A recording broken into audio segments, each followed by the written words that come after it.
This is the AWS Morning Brief Security Edition. AWS is fond of saying security is job zero. That means it's nobody in particular's job, which means it falls to the rest of us. Just the news you need to know, none of the fluff.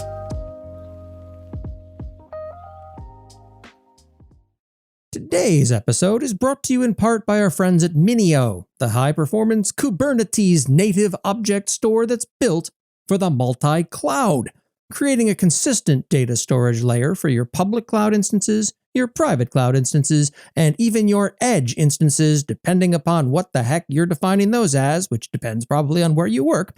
It's getting that unified is one of the greatest challenges facing developers and architects today. It requires S3 compatibility, enterprise-grade security and resiliency, the speed to run any workload, and the footprint to run anywhere, and that's exactly what Minio offers. With superb read speeds in excess of 360 gigs and a 100 megabyte binary that doesn't eat all the data you've got on the system, it's exactly what you've been looking for. Check it out today at min.io/download and see for yourself. That's min.io/download, and be sure to tell them that I sent you. The Okta breach continues to reverberate. As of this recording, the real damage remains the lack of clear, concise, and upfront communications about this. It's become very clear that had the Lapsus folks not gone public about the breach, Okta certainly never would have either. Now, from the community, let's see what they had to say. Cloudflare has posted the results of their investigation of the January 2022 Okta compromise to their blog post. And I have a few things I want to say about it.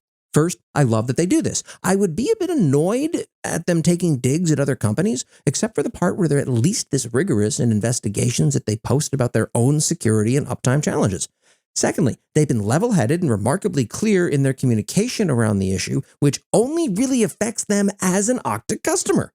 Okta themselves have issued a baffling series of contradicting claims. Regardless of the truth of what happened from a security point of view, the lack of ability to quickly and clearly articulate the situation means that Okta is now under a microscope for folks who care about security, which basically rounds to every last one of their customers.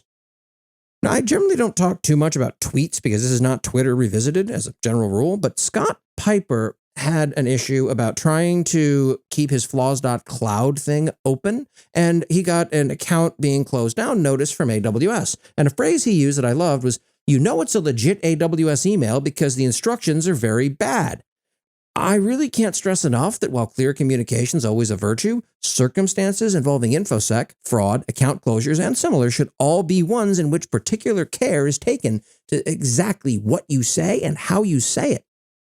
An NPM package maintainer sabotaged their own package to protest the war in Ukraine, which is a less legitimate form of protest than many others. There's never been a better time to make sure that you're pinning dependencies in your various projects. It's always worth reading an article titled AWS IAM Demystified because it's mystifying unless you're one of a very small number of people. I learned new things myself by doing that, and you probably will too. And a while back, Cognito user groups apparently didn't have delimiter detection working quite right. As a result, you could potentially get access to groups you weren't supposed to be a part of.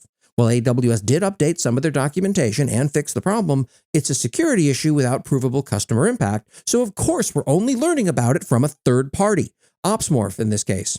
Good find. This episode is sponsored in part by LaunchDarkly. Take a look at what it takes to get your code into production. I'm going to just guess that it's awful because it's always awful. No one loves their deployment process. What if launching new features didn't require you to do a full-on code and possibly infrastructure deploy? What if you could test on a small subset of users and then roll it back immediately if results aren't what you expect? LaunchDarkly does exactly this.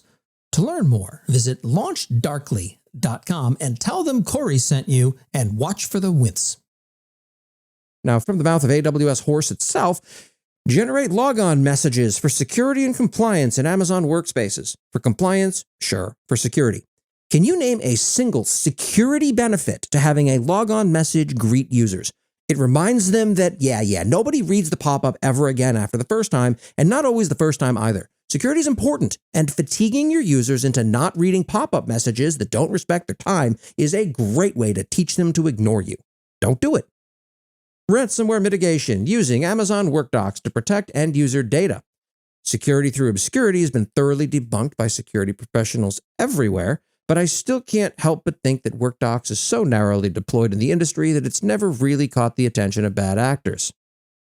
And CVE 2022-0778 awareness. Cross-account access between their customers, AWS is largely silent about, but an OpenSSL issue in which a certificate containing invalid explicit curve parameters can cause denial of service by triggering an infinite logic loop is clearly not their fault. So, of course, this is the thing that gets a rather rare security bulletin from them.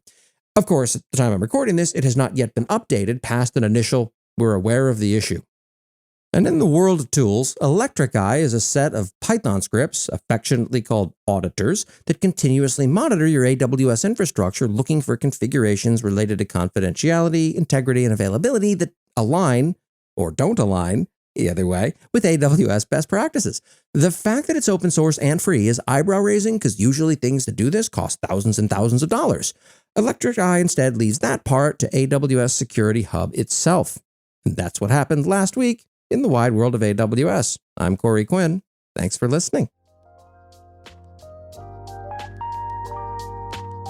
Thank you for listening to the AWS Morning Brief Security Edition. For the latest in AWS security that actually matters, please follow AWS Morning Brief on Apple Podcasts, Spotify, Overcast, or wherever the hell it is you find the dulcet tones of my voice. And be sure to sign up for the Last Week in AWS newsletter at lastweekinaws.com.